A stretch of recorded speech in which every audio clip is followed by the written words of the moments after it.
And welcome back to a new video. So this time we are detailing the graphic method for the transient confined aquifer, right? So basically I'm continuing where I left off last time, and I will show you these calculations and how to do them.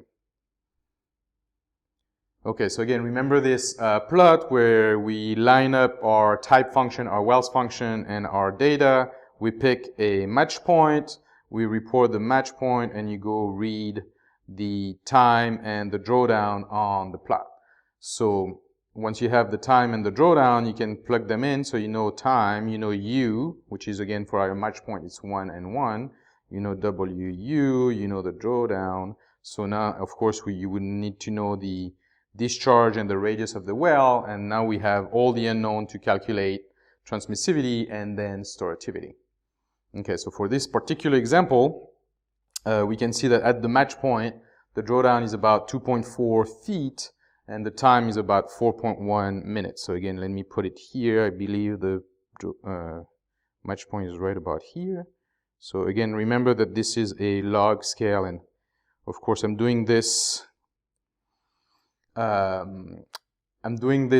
hand, but obviously if you had an automated, like a computer code, and I'll speak about this in a second, but you could, find detailed values like 4.1 and 2.4, but you can see here the time is, again, this is a log scale, so it's, around 4 or 4 or 5, if you did it by hand, obviously it would be hard to know exactly, and then again, the drawdown, is about 2 somewhere. So these values are here. So it's actually 2.4 and 4.1 if you use an automated method. So now that we have drawdown and time, let's go and plug it in our equations. Notice here, this is an example from your book. We do have Q, right, 220 gallons per minute. And we know B, the thickness of the aquifer. And we also know the distance of the well from the pumping well, okay? The observation well from the pumping well. These data, of course, are all taken in an observation well, right? Okay, and then we find T, K, and S, okay? So now that we have S and T, we can plug it in those equations that I showed in the last video. So T is Q over 4 pi S WU, again. Choose 1 and 1, right? The match point 1 and 1 is just easier. So now WU is 1 and 1 over U is 1, so U is 1. So we can replace here, this is 1. 4 pi, the drawdown is 2.4 feet right here. The discharge is 220 gallons per minute. Of course, we converted this in cubic feet per day, right? Because all the units are in feet per day. Which gives us the transmissivity as 1,400 square feet per day. Okay, so again, this is the method that you use. Now that we have the transmissivity, of course, you remember that the transmissivity is KB, right? And B is given.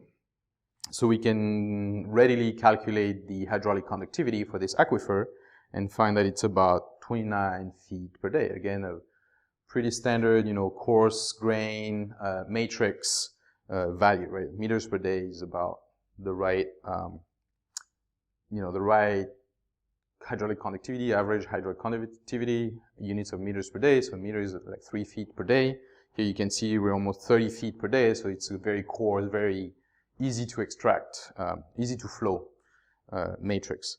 Then finally, the storativity is given with this equation here, and again plug in, right? 4 times 1,400 that we calculated right above. T is 2.9 here. Oh, sorry, this is converted again in days, of course. And then 1, because again of the match point, so U is 1, divided by the feet, 824 feet away for the observation well, squared. And now we plug everything in, and we get a storativity of 2.4 E minus 5. Remember that storativity, right, is in the E minus 5 range, is about right for a confined aquifer, so it's very, very small compared to the specific yield. So everything seems to check out, right? So this is the values for this aquifer given this data. We now calculated the transmissivity and the storativity, which again are very useful to know to design a well or to know how this aquifer behaves. Okay, that's it. Thank you.